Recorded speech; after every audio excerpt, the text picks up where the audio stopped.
said to control half the wealth of the world.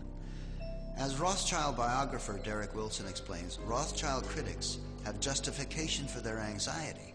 The House of Rothschild is immensely more powerful than any financial empire that has ever preceded it, and it's able to control governments behind the scenes, secretly.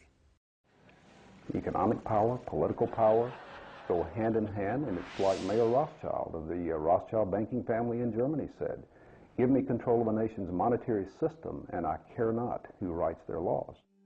Nathan Rothschild in 1820 might have had more right to say that than any of his successors.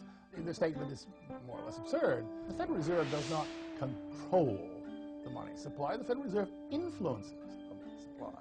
To say that the Federal Reserve only influences the money supply is like saying a robber with a gun to your head is only influencing you to give him his money.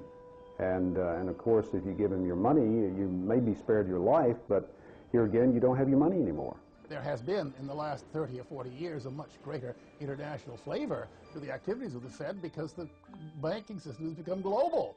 And you could no longer regulate the U.S. money supply by simply via the domestic Federal Reserve banks. The Federal Reserve controls the very heart of what's happening with money, because money answers everything. It's the one thing that everybody wants.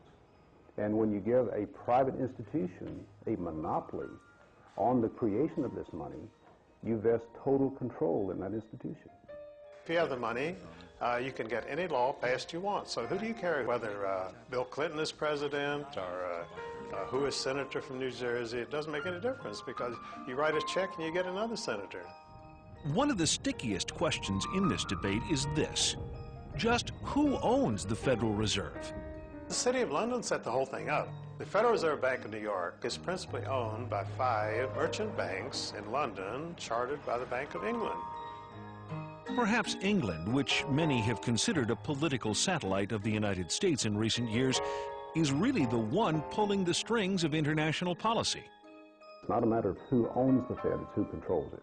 The government has given the banks a monopoly, and then you see the Justice Department doing nothing about the bank mergers. A monopoly can only exist with government assistance, and they've given great assistance to the banking monopoly.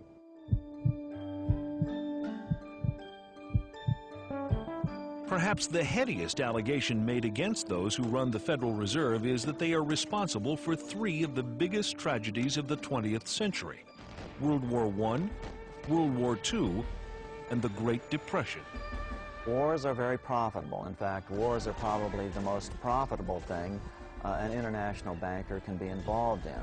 So consequently, throughout the last at least 300 years of North American and European history, you see incidents of international bankers backing both sides of a conflict.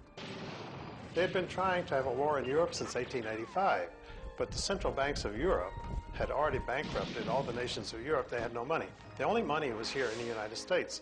In order to get that money, they had to put a central bank over on the American people. It was sold as a way to bring stability to the American economy. Well, what happens just a little over a decade after the passage of the Fed? We see the biggest depression of this century in any case. For the 16 months prior to the crash of '29, the Federal Reserve increased the money supply by 62%.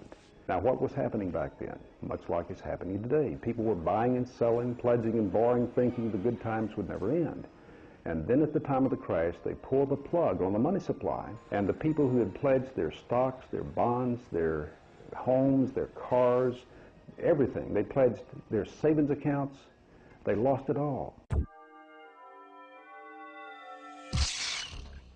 Selling guns to one adversary while making loans to another is a common way these boys make their profits during war. And when profits begin sagging, people like Jacob Schiff, Max Warburg, and J.P. Morgan knew how to build them up again. Surprise, surprise, it's a documented fact that these fellows financed Trotsky and Lenin with billions in golden credit to initiate the revolution in Russia. With Russia out of the war and America in, the conflict was extended by at least another 2 years. 2 more glorious years of gun sales and wartime bank loans, upon which to earn interest for many more years to come. There is no question that war is a profit-making business. After World War I, Senator Gerald Nye held very famous hearings here in Washington where he dragged in some of the biggest bankers and industrialists and put them on the spot and just examined profits that were made by some of these major interests. War is a profit-making business. Anybody who says otherwise is a liar or a fool. They were able to manipulate us into World War I, and as a matter of fact, the war stretched out for at least another 2 years beyond what it would have gone. Just when you think you're ahead of the game, someone changes the rules. They did this knowing, with malice aforethought, to strengthen their own profits and to build their own institutions, their own banking institutions. Many people believe that virtually all of the wars of this century have been caused for reasons that benefit small financial groups, those that move in the sphere of influence of the Bilderberg and Trilateral Commission. For an example, the war in the Balkans right now. Who's been providing Milosevic with arms and weapons? The Soviets have. Who has been financing the Soviet Union, their military-industrial complex? The United States has. European bankers have. So the bankers have been financing both sides of every major conflict. Conflict brings progress, but controlled conflict brings controlled progress. Every major war, every major conflict, arms sales, loaning money to governments. You get their people to pay you interest back into the coffers of the bank, money that you created out of nothing. Nobel Prize Milton Friedman claimed that the Federal Reserve caused the Great Depression by deliberately reducing the amount of money in circulation.